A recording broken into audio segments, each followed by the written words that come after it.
And we are live on Facebook. How are you? This is Just Be Well, the channel about whole life wellness. I'm Dr. Salt, a functional medicine doctor, and I'm Elizabeth, a registered nurse and life coach.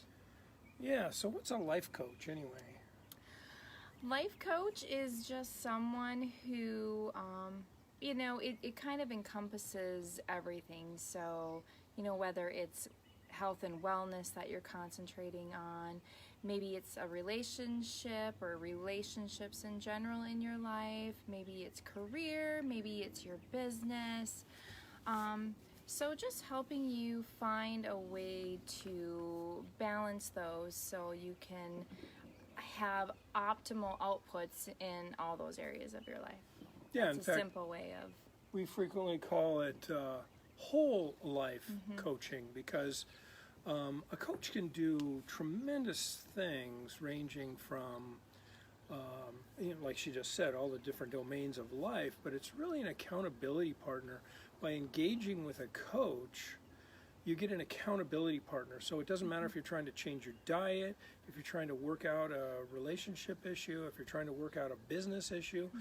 A coach, it's like football. A coach is not the best player on the team.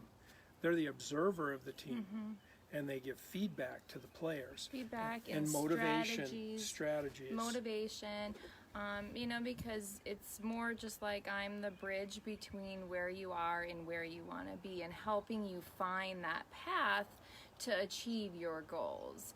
And you have all the answers.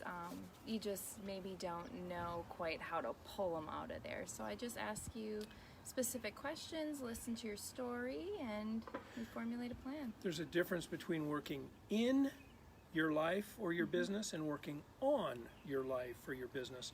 And a coach helps you pull out from the nitty-gritty and work on it rather than in it. So anyway, that's what a coach does, and I thought that would be an interesting thing. I've got Presto Changeo glasses on. I forgot about being outside. Oh well, I guess I'm a beatnik today. My long hair and my long beard. Anyway, stress. We were going to talk about stress today. Tell me about stress. Stress management. Well, stress, I think, is something that we all encounter in our day-to-day lives. And especially right now, I think that no matter where you're at or what you're doing, you're probably dealing with higher levels of stress. Whether if you're home full-time with the kids, you're likely helping with the online learning full-time. Maybe you're a business owner and your business has been shut down and there's financial struggles. Or maybe you're out working and you're worried about bringing the illness home to your family. Or maybe now you're just going out working and, you have the stress of that. And that's just around COVID. So I think right now is a good time to especially become aware of our stress management techniques, because we're all carrying extra stress. And I have been following a plan that Dr. Salt recommended to me a couple of months ago. And here I find myself like in the most stressful, probably stressful time, not the most stressful time of my life, but it's definitely higher stress levels, yet I think I'm more at ease than I've ever been, interestingly enough. Not saying that I don't have stress, but just that I notice when I do things, I don't have that, my threshold isn't already met, so it doesn't take the smallest things to kind of push me over the edge anymore. I don't even get pushed over the edge. I don't feel. I stay pretty calm and collected most days, and that's having the kids home full time and having my business closed. And so yeah, I wanted to talk a little bit tonight about stress management techniques, and then Dr. Salt thought we could go through the supplements that he put me on a few months ago. Can I tell people what my favorite 2 definitions of stress are? Yes, sure, if they're appropriate. No, they're not, of course, but I'll clean them up. So stress is caused by the nearly irresistible desire to choke the living snot out of somebody who desperately deserves it. That's obviously not a very useful definition, but it's a funny definition, I think. A better definition, though, is Stress is caused when you're doing one thing and wish you were doing another thing. And what that really tells us that stress isn't the thing that's happening. Stress is our relationship to the thing that is happening. And so if we can manage our relationship to that thing, it can make a giant difference. Joanne, hi. Hi. Can make a giant difference to how our stress is perceived. So, you know, the idea of our relationship, I like, there's the serenity prayer, right? Mm-hmm. God grant me the serenity to accept the things I cannot change. Now I forgot. The strength To change the things that I can. Correct. And the wisdom to know the difference. And I like to call it the wisdom prayer rather than the serenity prayer, because the wisdom to know the difference. You know, if you're stressed out about something that you can do something about, well, quit stressing and start doing. And if you're stressed out about something that you cannot do anything about, why are you stressing? Yeah. So often we worry about those things that we can't change anything about them.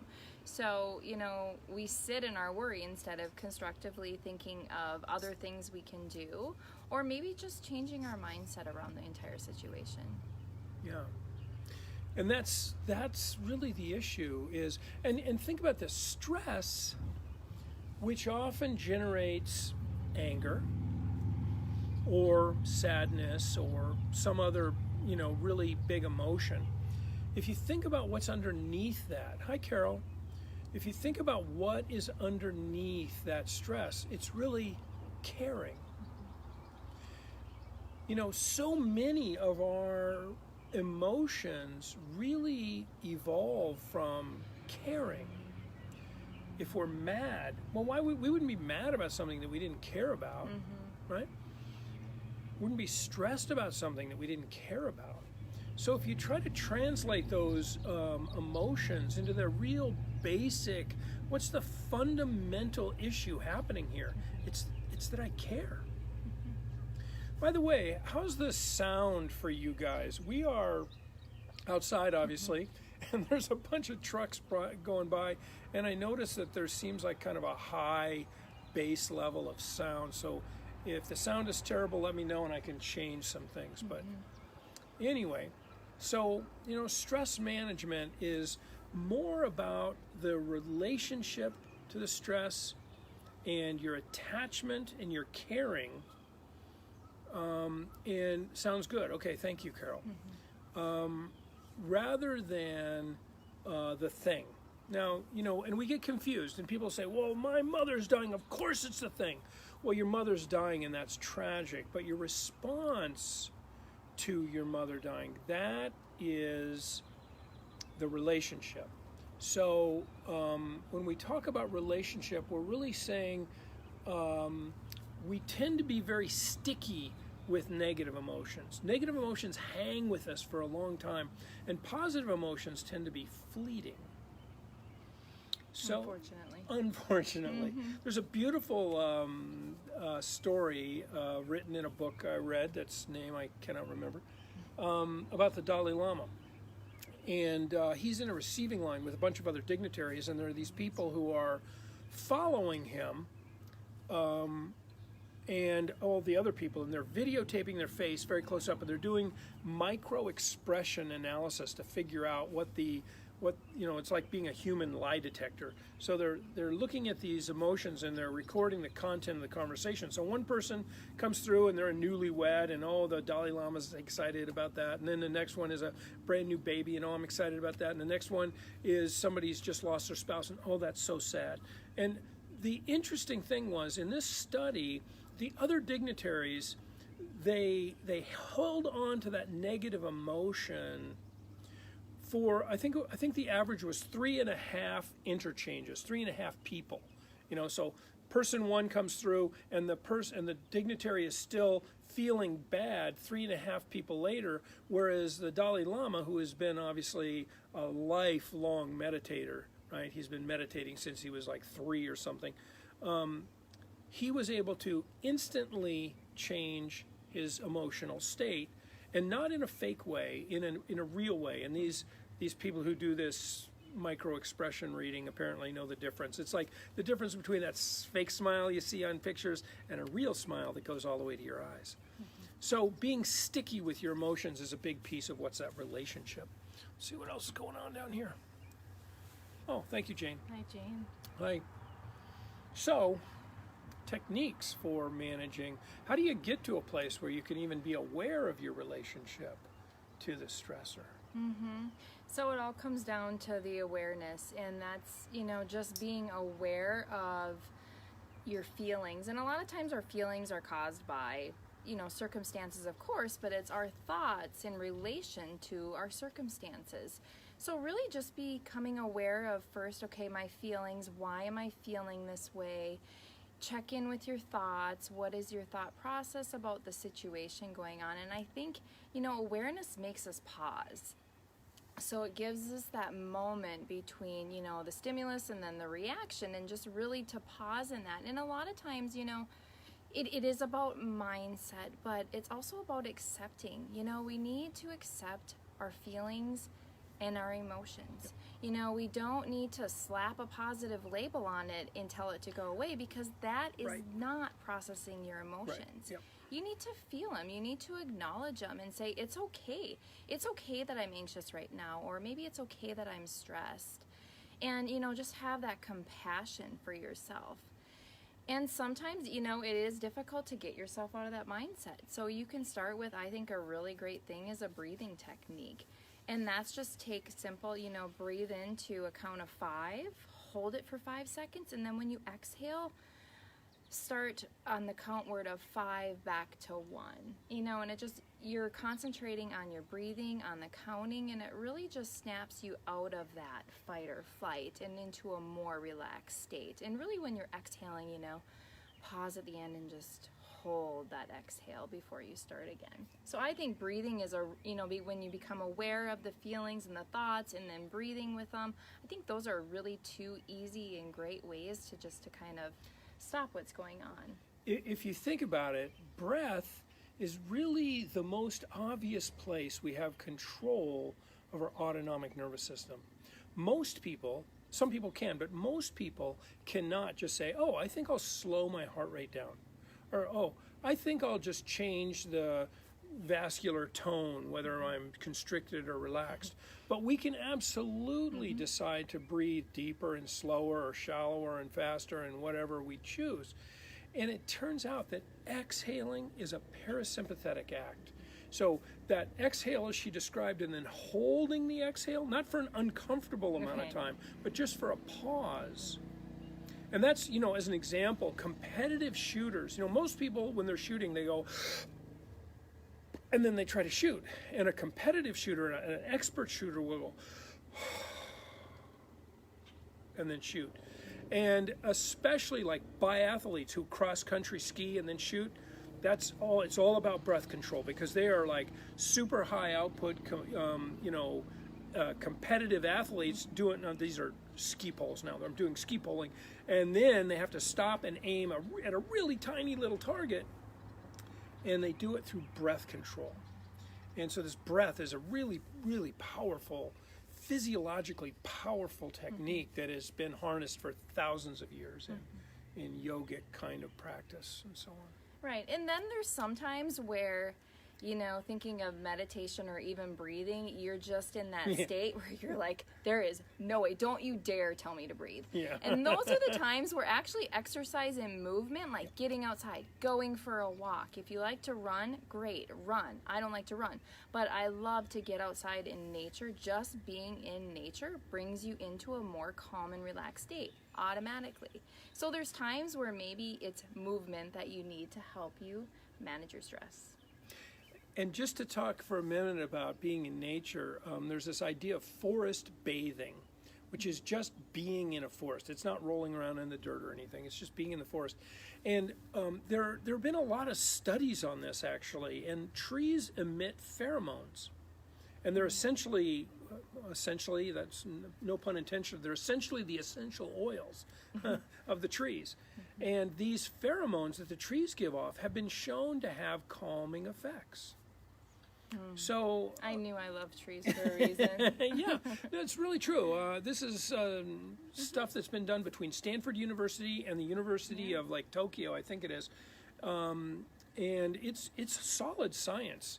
It's really interesting. So being out in some trees is a calming thing, and then sometimes, you know, the yin and the yang, it's a circle, right? And there's yin, there's this big black thing which is yang, and then there's a little circle of yin in the middle of it, and then yang is becoming yin is becoming yang. So this idea of exercise, well, we think of meditation as being calm and sitting and full lotus and fingers like this and all that stuff, but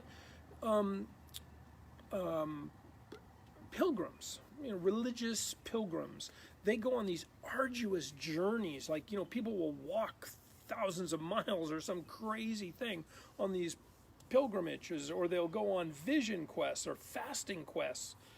And these are arduous adventures. And these actually lead to a yin parasympathetic state. So, like just the other day on a visit, I suggested to somebody who was having a hard time with the idea of sitting down and meditating, I said, fine, what do you like to do? Well, I've got a home gym. Okay, go for it. When you're really stressed out, get on your home gym and go for it. Make it a big workout that day. If you like to ride a bike, get on it and get going. You know, if you like to run, hit the hills, whatever you like to do, you know. But sometimes a movement meditation and trying to be so engaged in that activity that it focuses your attention only on the activity. And, you know, like if you're doing a heavy duty hill workout, you're focusing on, holy shit, can I breathe? You know, are you focusing on your breath though? That's what you're doing. You're focusing on your footsteps. And they used to call me wrong way in high school because I was on the cross country team, and I would get so zoned that I would run right past the high school on workouts. And I'd just keep going and go home. So that's how weird I am. Yeah, I think all of these practices in their own way bring us back into the present moment. Because really, if you bring yourself into the present moment, right here, right now, a lot of those stressors and anxieties, they melt away because they're not in our present moment. Now, there are times where they are in our present moment, and then that's when it's so important to do the breathing or the, you know, movement. But a lot of times if we just bring ourselves back into the present moment and what's going on right now in the here and now, and positively deal with those things, I think that it kind of melts away as well. So, you know, we always talk about the 5 modifiable lifestyle factors, and one of those is stress management. It's this one. It's the second to the last. But there's like sleep. Thank you. Sleep and relaxation. So relaxation and stress management are kind of related, but there's sleep and relaxation, super critical for managing stress, sleep and relaxation. And then there's movement and exercise. We talked a little bit about that. Then there's nutrition, really important for managing stress. You burn a ton of B vitamins when you're stressed, because you're making catecholamines like crazy. You're burning a ton of vitamin C when you're stressed, because you're making catecholamines like crazy. Catecholamines are stress hormones. And then stress management we talked about, and then relationships. You know, one thing that often happens in relationship is people escalate. Somebody's having a bad day, and they snap. And the person, instead of going, oh, gosh, it's terrible, you must be having a bad day, they go, oh, yeah, and they snap back. And that doesn't help anybody involved. It doesn't help the person who's already stressed, and it doesn't help the person who just got snapped at. Trying to learn to de-escalate rather than escalate in your relationships, I think, is a really important piece of the puzzle. Hi, Mandy. Hi, Mandy.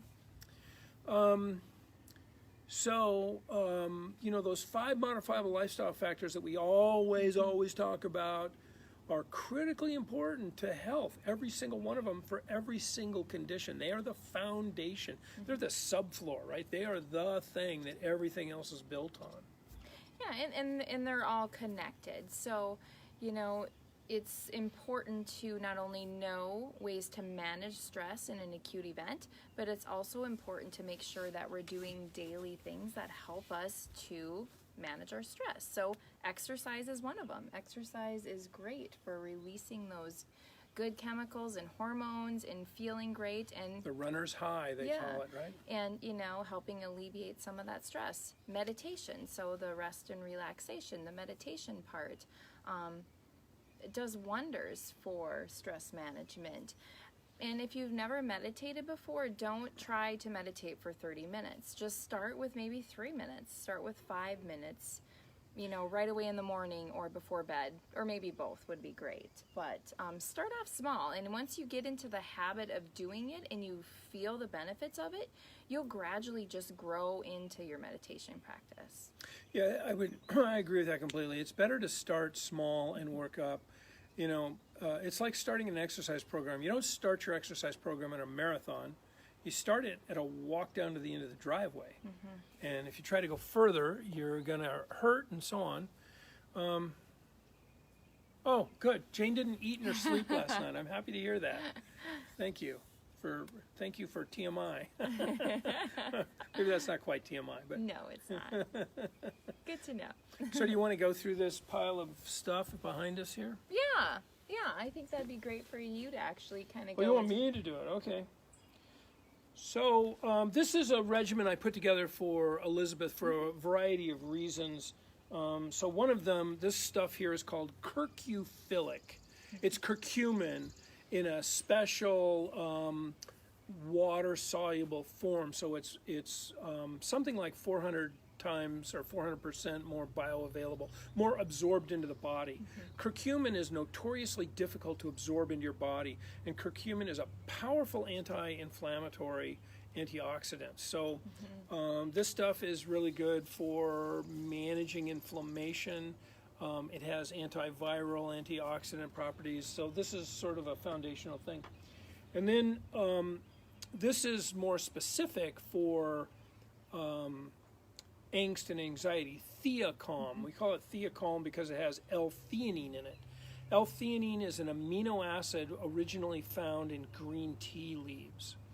This has been described, I describe it a lot, as meditation in a bottle. Yeah. This is a very nice calming, but it's not sedating. So you take this, it doesn't make you sleepy, it just takes the sharp, rough edges off the world. It's like deburring the edge of a piece of metal so you don't cut yourself on it all the time. Or so I don't cut others on it. Yeah. Then Brain Mag. Brain Mag is magnesium threonate. It's not L-theanine, it's threonine. Different molecule. It doesn't have anything to do with the Theacalm.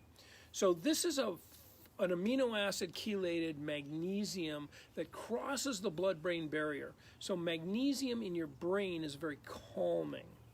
So Brain Mag. And then we've got ANS Relax. And ANS Relax has a little more magnesium in it. It has some L-taurine, some N-acetylcysteine, and some more green tea extract. Now, what ANS Relax is specifically designed to do is to help you get a chemical balance that supports rest and digest, or parasympathetic. So that's what that's for.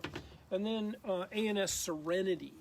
It's designed to help drop. It's designed to help support and promote a kind of a serenity, a serene feeling. And this has a whole bunch of adaptogenic herbs in it. So it's got, there's just too numerous to talk about here, but everything from ginseng to sage to cocoa and all kinds of stuff. So this is like adrenal support. Lots of adrenal support, not adrenal stimulus, it's actually adaptogenic. So it helps keep your adrenal glands kind of in this normal zone, not too high, not too low, but in the normal zone. Mm-hmm. So that's sort of a comprehensive adrenal stress management program. So last Monday, was it? I ran off to go get our immune support, and I couldn't do it because we ate it all. So we're going to resupply and bring the bottles up. So we'll do that Friday. I hope, well, Friday might be hard to get them by. But as soon as we get them, we'll try to do an immune support program that we take every day, because we're venturing out in the world now, and we're trying to keep our immune system primed to fight things off, nip them in the bud rather than let them get to the, nasty stage. And hopefully that works for us and others. Yeah. See if there's any other comments. Let's see, what else do you want to talk about in terms of stress management? How did we do?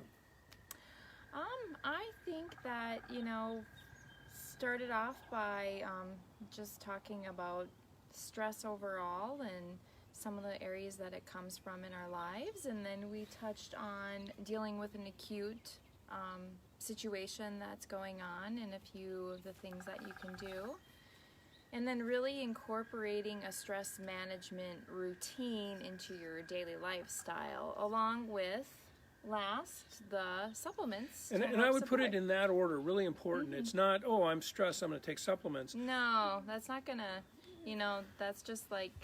it's Band-Aid. Yeah. So you really want to get to a place, like, I don't want to be on all these forever. And I, do incorporate stress management things into my daily life, but, I've had Let's face it, she lives with me. It's a pretty stressful life. Yeah.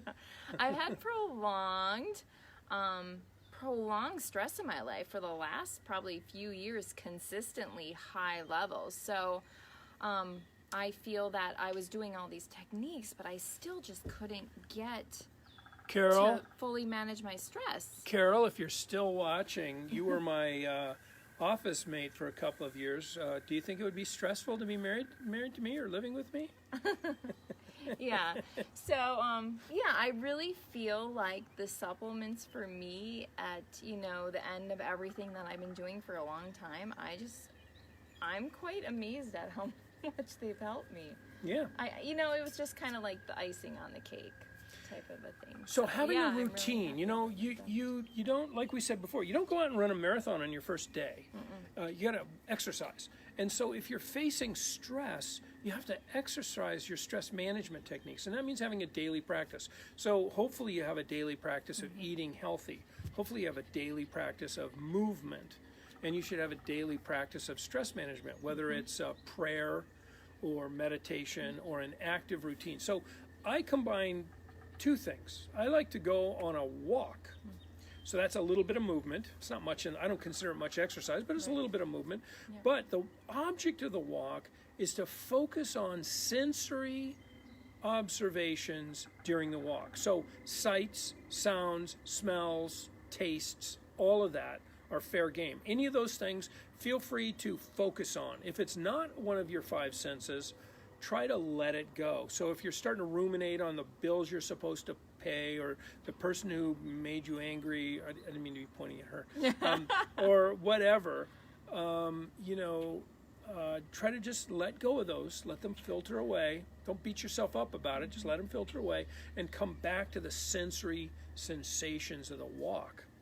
And that is a meditation in its own. It's a movement meditation. Yeah. And it helps you train your brain to not be flighty. Part of stress management is not being flighty. And if you can train your brain to focus on what needs to be focused on and not be flitting off into, ooh, I'm so upset, or, oh, I wish I was doing this, or I wish I was doing that, it makes stress, the ability to manage stress easier and better. Yeah. All right. So I think by now everybody who's on this knows we're opening a virtual clinic. It's opening on Tuesday. We already have, we're already booking up. So if you're interested, take a look. I think there's a thing pinned at the top of the Just Be Well page about a link to our website and so on. And also, don't forget, we have our whole life immune program. Because of COVID, it's actually free right now. There's a 3 payments. We're trying to feed our families just like you. So we've got our full price. We've got a very discounted, I think it's like a third of the price is our discounted price. And then we want everybody to have access to this. So there's also a free version. It's all the same. There's nothing different between full price and medium price and free. It's all the same. We just, trying to feed our family, so we gave options, and we want you to have the information, so it's also free. All right, so we'll see you maybe we got some other things to look at here. I hear a woodpecker. Yes, there are a lot of woodpeckers out here.